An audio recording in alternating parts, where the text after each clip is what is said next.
Among the 30 NBA teams, the Golden State Warriors were the only team not to sign any free agents before July 16th, marking a relatively quiet offseason for the franchise. While the lack of activity has sparked concern among the fan base, Stephen Curry has faith in his team's front office to assemble a competitive team for the 2025-26 season. Curry broke his silence on Golden State's quiet offseason while at the American Century Championship in South Lake Tahoe, where he participated in the annual celebrity golf tournament. "We talk. We have communication," Curry told NBC Sports Bay Area's Monty Poole of the team's offseason moves. "I know what's going on to the point where I have a lot of confidence in our ability to put together a winning team next year. That's all I want." The 11-time All-Star is particularly confident in his team, given that they finished the season with a 23-8 record, after acquiring Jimmy Butler III. The Warriors seemed primed to make a deep postseason run before Curry suffered a hamstring injury in the second-round series against the Timberwolves. Warriors ended season on a high. Curry believes the team can pick up where it left off and sustain its winning ways.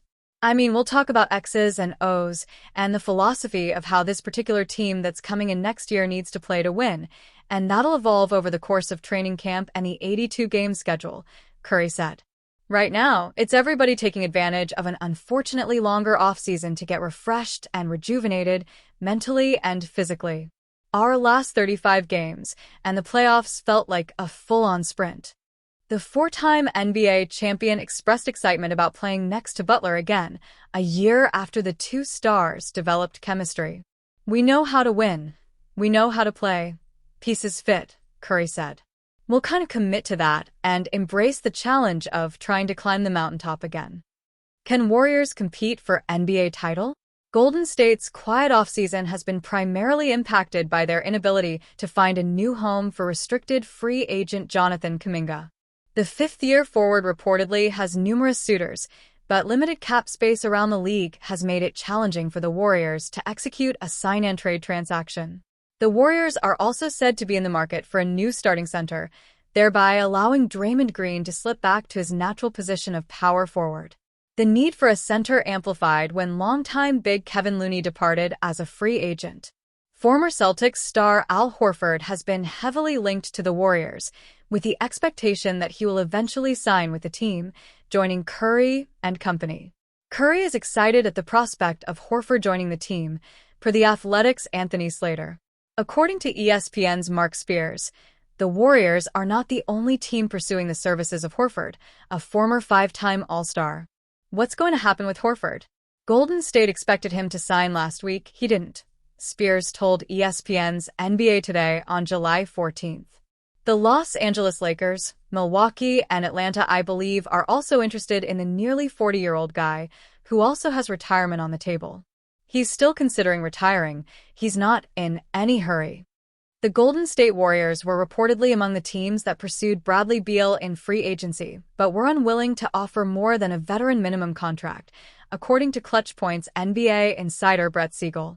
Beal ultimately signed a 2-year, $11 million deal with the Los Angeles Clippers after reaching a buyout with the Phoenix Suns. Despite interest from multiple contenders, the Warriors' limited financial offer appears to have removed them from serious consideration. Siegel reported on X, formerly known as Twitter, that Golden State joined other cap-tight teams in offering only the minimum. Golden State also wasn't willing to offer more than the minimum, Siegel wrote. According to the same report, the Milwaukee Bucks made a very strong push to land Beal and were viewed as a serious option. The Miami Heat, after trading for Norman Powell, were also limited to offering a minimum contract. Beal, 32, became a free agent after agreeing to a contract buyout with the Suns. He had 2 years remaining on his deal but exercised his no-trade clause throughout the 2024-25 season, preventing Phoenix from moving him at the deadline. With the buyout finalized, Beal chose to join the Clippers over teams like Milwaukee, Miami, and Golden State. Warriors focus on balancing veteran core with cap flexibility after being outbid for Bradley Beal by Clippers. The Warriors' reported interest in Beal reflects the franchise's ongoing efforts to reshape the roster around longtime cornerstone Stephen Curry and veterans Draymond Green and Jimmy Butler III. Butler was acquired from the Heat in a mid-season deal before the team's second-round playoff exit to the Minnesota Timberwolves. Golden State has been active this offseason, with ongoing speculation linking the franchise to veteran forward Al Horford. The team is also expected to retain restricted free agent Jonathan Kuminga, despite earlier sign-and-trade rumors. Kuminga, 22, remains a key part of the Warriors' future plans. Beal averaged 17.0 points, 3.7 assists, and 3.3 rebounds per game in 53 appearances for the Suns last season, while shooting 49.7% from the field and 38.6% from three-point range. He joins a Clippers team led by Kawhi Leonard, James Harden, and Ivica Zubac as Los Angeles looks to stay competitive in a deep Western Conference.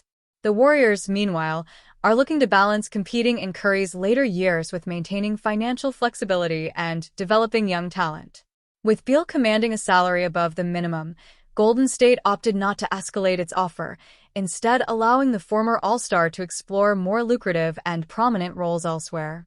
Beal's decision to sign with the Clippers also marks a rare instance where Golden State was outbid in free agency, underscoring the front office's more measured approach under the new collective bargaining agreement and escalating luxury tax penalties. The Boston Celtics are still trying to figure out who their starting center is going to be. They traded away Kristaps Porzingis, and Luke Kornet signed a deal with the Spurs. That means that the Celtics are stuck without an experienced center for next season. Al Horford is the only guy they have, but he is likely going to be moving on. Brad Stevens essentially acknowledged that he won't be coming back to Boston. At this point, it's just a matter of which team Horford will be playing for next season. For quite a while, Horford has been linked to the Golden State Warriors. He is looking for a team that has a shot to win the championship next year. That will not be the Celtics. Without Jason Tatum available for perhaps all of next season, the Celtics don't stand a chance of winning the title. Horford likely only has a year left, so he wants to win a ring if he's going to play.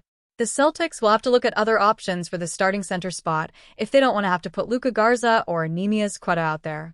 At this point, that might be what they have to do. Unless there is a trade brewing that no one knows about, the Celtics will likely have to trot out one of those two players as the starter next season. They will be taking next season as a gap year, anyway. Boston has to figure out the future of that center position, especially now that Horford is going to be either with another team or having retired. Those are the two options for him at this point. If Horford does play for the Warriors, he fits well with their style of play. He can still hit some open threes and rebound at a solid level, even at his age. He's good for their small ball lineup, too. Horford is still best used off the bench at his age, so that's part of the reason why he doesn't want to return to Boston. They might make him play too many minutes at this stage of his career.